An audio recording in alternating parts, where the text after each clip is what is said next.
Top news சேனலை subscribe பண்ணாதவங்க மறக்காம கீழ இருக்க ரெட் கலர் பட்டனை பிரஸ் பண்ணி சப்ஸ்கிரைப் பண்ணுங்க. மேலும் செய்திகளை உடனுக்குடன் அறிய பக்கத்துல இருக்க பெல் பட்டனை பிரஸ் பண்ணுங்க. நிலவின் மீது பட வேண்டிய சூரிய கதிர்களை பூமி மறைத்துக் கொள்ளும் போது சந்திர கிரகணம் ஏற்படுகிறது. அப்போது பூமியின் நிழல் நிலவின் மீது படர்வதால் இருள் சூழ்ந்தது போன்று சந்திரன் காட்சியளிக்கும். சூரியன், நிலா, பூமி ஆகிய 3 கோள்களும் ஏறத்தாழ ஒரே நேர்கோட்டில் வரும்போது இந்த நிகழ்வு ஏற்படுகிறது. இந்த நிகழ்வு இன்று நடைபெற உள்ளது. ஏறத்தாழ 2 மணி நேரம் நீடிக்கும் சந்திர கிரகணத்தை ஆசிய நாடுகளிலும் ஐரோப்பியா மற்றும் ஆப்பிரிக்கா நாடுகளிலும் பார்க்கலாம். வட மற்றும் தென் அமெரிக்காவில் பகல் பொழுது என்பதால் பார்க்க இயலாது என வானியல் ஆராய்ச்சி மைய அதிகாரிகள் தெரிவித்துள்ளனர். இன்றைய தினம் வானில் நிகழும் சந்திர கிரகணத்தை வெறும் கண்களால் பார்க்கலாம் என இந்திய வான் இயற்பியல் ஆய்வக விஞ்ஞானி செல்வேந்திரன் தெரிவித்துள்ளார்.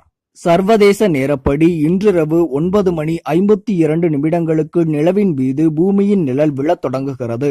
சந்திர கிரகணத்தின் போது தோன்றும் முழு நிலவை தென்னிந்தியா முழுவதிலும் உள்ள மக்கள் வெறும் கண்களால் பார்க்கலாம் என தெரிவிக்கப்பட்டுள்ளது. இதேபோல ஆகஸ்ட் மாதம் 21ஆம் தேதி வட அமெரிக்காவில் முழு சூரிய கிரகணம் ஏற்பட உள்ளது. மேலும் வரும் 2019ஆம் ஆண்டு டிசம்பர் மாதம் 26ஆம் தேதி நிகழும் சூரிய கிரகணம் தமிழகத்தின் வழியாக கடந்து செல்லும் என இந்திய வானியற்பியல் ஆய்வக விஞ்ஞானி செல்வேந்திரன் கூறியுள்ளார்.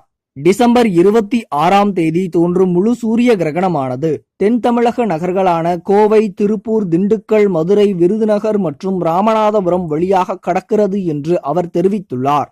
இந்த தகவல் உங்களுக்கு பிடிச்சிருந்தா லைக் பண்ணுங்க, கமெண்ட் பண்ணுங்க. மறக்காம கீழ இருக்க ரெட் கலர் சப்ஸ்கிரைப் பட்டனை பிரஸ் பண்ணி டாப் நியூஸ் சேனலுக்கு சப்ஸ்கிரைப் பண்ணுங்க. நன்றி, வணக்கம்.